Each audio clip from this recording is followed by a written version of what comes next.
Good afternoon, everyone. Back with the Phantom Tollbooth here. Uh, Inside today. It's a little cold and wet out there. So, gonna read to you from my couch. I think this is the first time from this venue, but like I said, I think by the end of this whole distance learning, you're gonna see my entire house in some way, shape, or form. So, all right, Chapter 18, Castle in the Air. Higher and higher they climbed, in search of the castle and the two banished princesses. From one crest to the next, from jagged rock to jagged rock, up frightful climbing cliffs, and along desperately narrow ledges where a single misstep meant a near certain goodbye. An ominous silence dropped like a curtain around them, and except for the scuffling of their frantic footsteps, there was not a sound. The world that Milo knew was a million thoughts away, and the demons were there in the distance. "They're gaining!" shouted the humbug, wishing he'd never looked behind. But there it is!" cried Milo at the same instant, for straight ahead, climbing up from atop the highest peak, was a spidery spiral stair, and at the other end stood the castle in the air. I see it! I see it! said the happy bug as they struggled up the twisting mountain trail. But what he didn't see was that, curled up right in front of the first step, was a little round man in a frock, sleeping peacefully on a very large and well-worn ledger. A long quill pen sat precariously behind his ear. There were ink stains all over his hands and face, as well as his clothing, and he wore a pair of the thickest eyeglasses that Milo had ever seen. "Be very careful," whispered Tok when they'd finally reached the top, and the humbug stepped gingerly around and started up the stairs. "Names?" the little man called out briskly just as the startled bug reached the first step. He sat up quickly, pulled the ledger out from under him, and put on a green eye shade, and waited with his pen poised in the air. "Well, stammered the bug. "Names?" he cried again, and as he did, he opened the book to page 512 and began to write furiously. The quill made horrible scratching noises, and the point, which was continually catching in the paper, flicked ink blots all over him. As they called out their names, he noted them carefully in alphabetical order. "Splendid!" he muttered to himself. "I haven't had an M in ages." What do you need our names for?" asked Milo, looking anxiously over his shoulder. We're in a bit of a hurry." "Oh, this won't take but a minute," the man assured them. "I'm the official Census Taker, and I must have some information before I can take your census. Now, if you'll just tell me when you were born, where you were born, why you were born, how old you are now, how old you were then, how old you'll be in a little while, your mother's name, your father's name, your aunt's name, your uncle's name, your cousin's name, where you live, how long you've lived there, the schools you've attended, the schools you haven't attended, your hobbies, your telephone number, your shoe size, shirt size, collar size, hat size, and the names and addresses of 6 people who can verify all of this information. We'll get started. One at a time, please. Stand in line, please. No pushing, no talking, and certainly no peeking." The humbug, who had difficulty remembering anything, went first. The little man leisurely recorded each answer in 5 different places, pausing often to polish his glasses, clear his throat, straighten his tie, and blow his nose. He managed also to cover the distressed humbug from head to foot in ink. "Next!" he announced very officially. I do wish he'd hurry," said Milo, stepping forward, for in the distance he could see the first of the demons already beginning to scale the mountain toward them, no more than a few minutes away. The little man wrote with painful deliberation, finally finished with Milo and Tok, and he looked up happily. "May we go now?" asked the dog, whose sensitive nose had picked up a loathsome, evil smell that grew stronger every second. "By all means," the man agreed. Just as soon as you finish telling me your height, your weight, the number of books you read each year, the number of books you don't read each year, the amount of time you spend eating, playing, working, and sleeping every day, where you go on vacations, how many ice cream cones you eat in the week, how far it is from your house to the barber shop, and what is your favorite color. Then, after that, please fill out these forms and applications, 3 copies of each. And be careful, for if you make one mistake, you'll have to do them all over again. Oh dear, said Milo, looking at the pile of papers. We'll never finish these. And even as he spoke, the demons swarmed stealthily up the mountain. Come, come, said the census taker, chuckling happily to himself. Don't take all day. I'm expecting several more visitors any minute now. They set to work feverishly on the difficult forms, and when they'd finished, Milo placed them all in the little man's lap. He thanked them politely, took off his eye shade, put the pen behind his ear, closed the book, and went back to sleep. The humbug took one horrified look back over his shoulder and quickly started up the stairs. Destination? Shouted the census taker, sitting up again, putting on his eye shade, taking the pen from behind his ear, and opening the ledger once again. But I thought, protested the astonished bug. Destination? He repeated, making several notations in the ledger. The castle in the air, said Milo impatiently. Why bother? Said the census taker, pointing into the distance.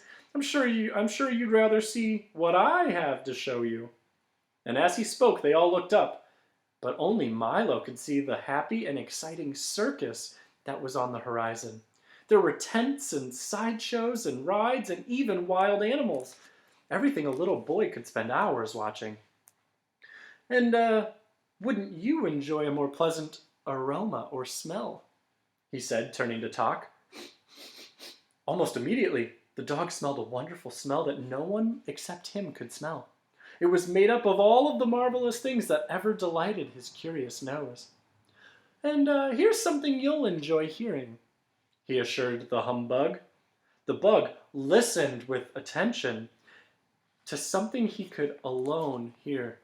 The shouts and applause of an enormous crowd, all cheering for him. They each stood as if in a trance, looking, smelling, and listening to the very special things that the census taker had provided for them, forgetting completely about where they were going and who, with evil intentions, was coming up behind. The census taker sat back with a satisfied smile on his little puffy face as the demons came closer and closer, until less than a minute separated them from their helpless victims. But Milo was too engrossed in the circus to notice, and Talk had closed his eyes, all the better to smell, and the bug, bowing and waving, stood with a look of sheer bliss or happiness on his face, interested only in the wild standing ovation. The little man had done his work well, and except for some ominous crawling noises just below the crest of the mountain, everything was again silent.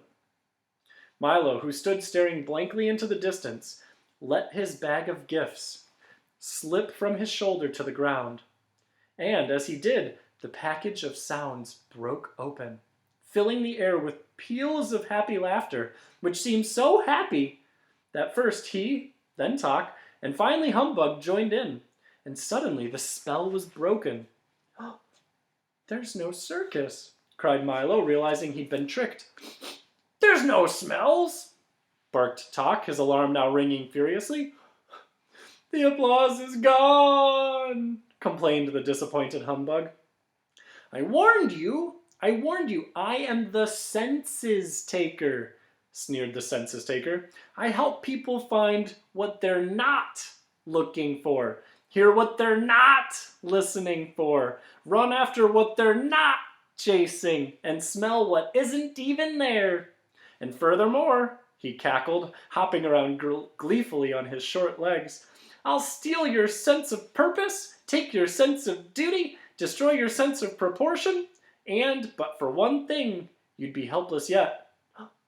What's that? Asked Milo fearfully. As long as you have the sound of laughter, he groaned unhappily. I cannot take your sense of humor, and with it, you've nothing to fear from me. But what about them? Cried the terrified bug, for that very instant the other demons had reached the top at last and were leaping forward to seize them. They ran for the stairs, bowling over the disconsolate census taker, ledger, ink bottle, eye shade, and all. As they went, the humbug dashed up first, then Tok, and lastly Milo, almost too late, as a scaly arm brushed his shoe. The dangerous stairs danced dizzily in the wind, and the clumsy demons refused to follow. But they howled or yelled with rage and fury, swore bloody vengeance, and watched with many pairs of burning eyes as the three small shapes vanished slowly into the clouds. Don't look down, advised Milo as the bug tottered upward on unsteady legs. Like a giant corkscrew, the stairway twisted through the darkness, steep and narrow, with no handrail to guide them. The wind howled cruelly in an effort to tear them loose, and the fog dragged clammy fingers down their backs.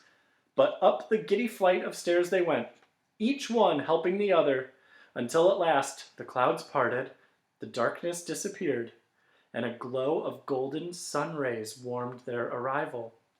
The castle gates swung open smoothly.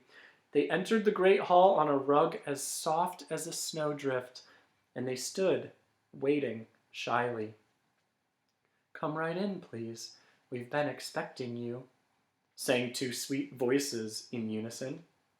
At the far end of the hall, a silver curtain parted, and two young women stepped forward. They were dressed all in white and were beautiful beyond compare.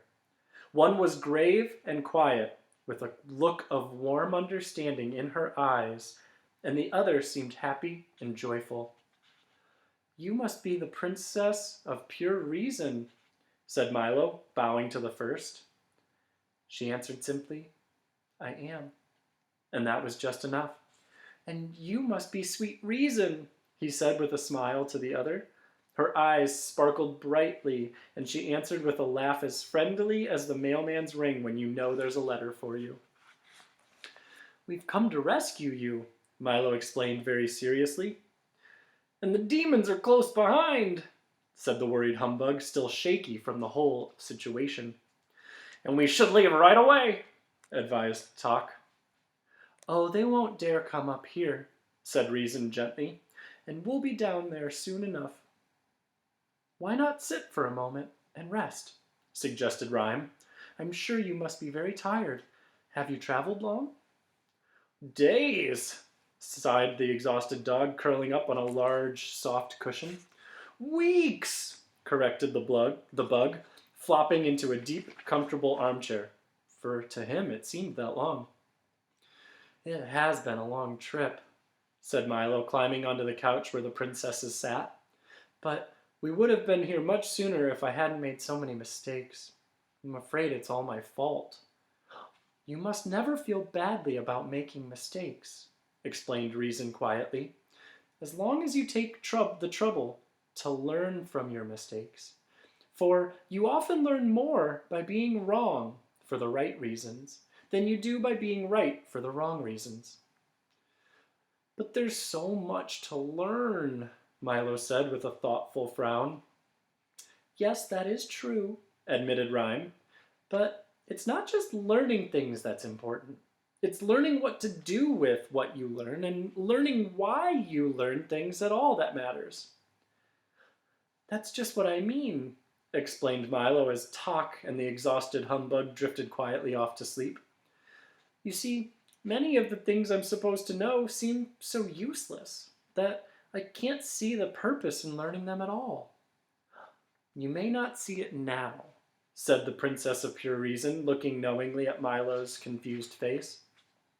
But whatever we learn has a purpose, and whatever we do affects everything and everyone else, even in the tiniest way. Why, when a housefly flaps its wings, a breeze goes all the way around the world. When a speck of dust falls to the ground, the entire planet weighs a little more. And when you stamp your foot, the earth moves slightly off its course. Whenever you laugh, gladness spreads like ripples in a pond. And whenever you're sad, no one anywhere can really be happy. And it's much the same thing with knowledge. For whenever you learn something new, the whole world becomes that much richer. And remember also, added the Princess of Sweet Rhyme, that many places you would like to see are just off the map, and many things you want to know are just out of sight or a little beyond your reach. But someday you will reach them all, for what you learn today, for no reason at all, will help you discover all the wonderful secrets of tomorrow. I think I understand, Milo said, still full of questions and thoughts. But which is the most important? At that moment, the conversation was interrupted by a far-off chopping noise. With each loud blow, the entire room and everything in it shook and rattled. Down below, on the murky peak, the demons were busily cutting the stairway loose with axes and hammers and saws.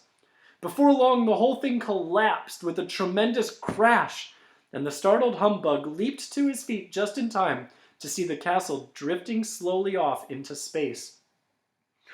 "We're moving!" he shouted, which was a fact that had already become obvious to everyone. "I think we had better leave now," said Rhyme softly, and Reason agreed with a nod. But how will we get down?" groaned the humbug, looking at the wreckage below. "There's no stairway, and we're sailing higher every minute." "Well, time flies, doesn't it?" asked Milo. "On many occasions," barked Talk, jumping eagerly to his feet. "I'll take everyone down." "Can you carry us all?" cried the bug. "For a short distance, yes," said the dog thoughtfully. "The princesses can ride on my back. Milo, grab hold of my tail, and Humbug, hang on to his ankles." "But what about the castle in the air?" the bug objected, not very pleased with the whole arrangement. "Let it drift away," said Rhyme. "And good riddance," added Reason. "For no matter how beautiful it seems, it's nothing but a prison." Talk then backed up 3 steps and, with a running start, bounded through the window with all his passengers and began the long glide down. The princesses sat tall and unafraid. Milo held on as tight as he could, and the bug swung crazily like the tail of a kite. Down through the darkness they plunged to the mountains and the monsters below.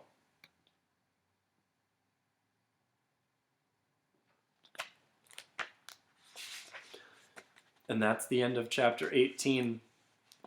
Tomorrow we'll pick back up with chapter 19, The Return of Rhyme and Reason. Talk to you then.